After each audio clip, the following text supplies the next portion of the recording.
Hey, we survived week 1, so guess what, Will West? Whoop, whoop. We're back for week 2. Did not get canceled. Yes. I want to bet on that, actually. Take that, Mom. You're listening to the Big 3 right now, and straight off the bat, Red Wings last night go down to the Hurricanes 4-1. Why does that matter to anybody in Knoxville, Tennessee? That snapped a 25-year playoff streak that the Red Wings had going. And we are very known for breaking streaks around here. What's one of the craziest streaks you've seen lately? The UConn's women's basketball team, their winning streak. Carol Lawson said earlier this week she thinks it gets to 200 games. I'll pick. Dang! I think that they're never going to lose again. I think that's what's going to happen. They'll abolish the sport because Gino's never going to lose again, and UConn women's basketball is just going to win out through infinity.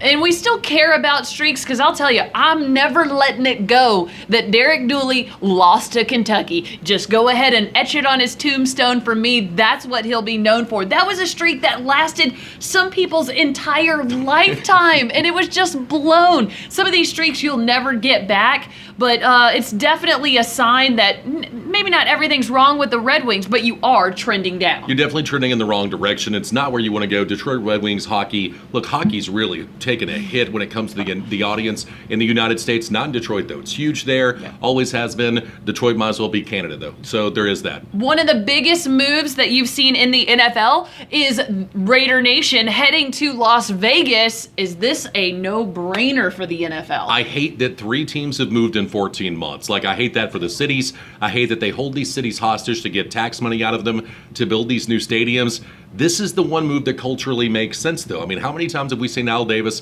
in a rhinestone jumpsuit? Where else will you see rhinestone jumpsuits but Las Vegas? Culturally, with the commitment to excellence, Raider Nation, the black hole, it really fits in Vegas, though. It really does. My favorite live shot from a news crew in Las Vegas, they're at a bar, people are waving the new Las Vegas Raiders flags, and everybody's jumping up and down, and all of a sudden, coming into the shot, you see this guy holding his baby.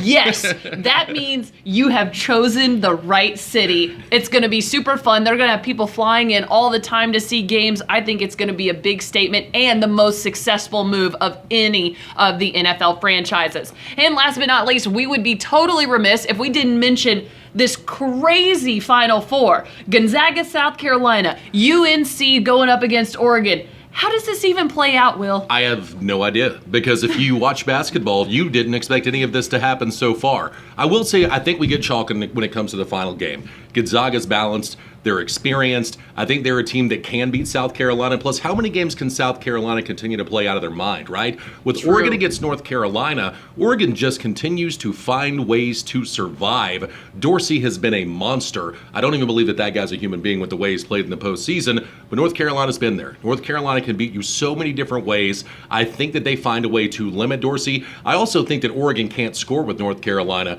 so I think we see Gonzaga versus Carolina with Gonzaga coming out on top. So many teams are still looking for that first Final Four, including the one over there on the hill. Never been to a men's basketball Final Four. North Carolina playing in their 20th. It seems like they are going to be the big odds-on favorites to win, but like everything that's happened in this tournament, you just can't bet because Duke was also one of the favorites to win. So who knows what's going to happen, but I think it's definitely going to be exciting. And we have to bring out our special expert, as extra always, Will. Credit question. Today's extra credit question: will Tennessee's quarterback battle be decided by the final spring practice and culminate in the orange and white game? What say you, Magic 8 Ball? Focus and ask again later. That is the right answer, because no one's going to know who this starting quarterback's going to be until about the 4th game of the season, I don't think. The one thing with Butch Jones, why I believe he won't announce this until, dead serious, somewhere probably after the Georgia Tech game, is you don't want someone to transfer, especially if Quentin Dormady ends up winning that battle. You don't need Garantano going somewhere else. I think even more so than that, Will, which is a total valid point, and I agree 100%.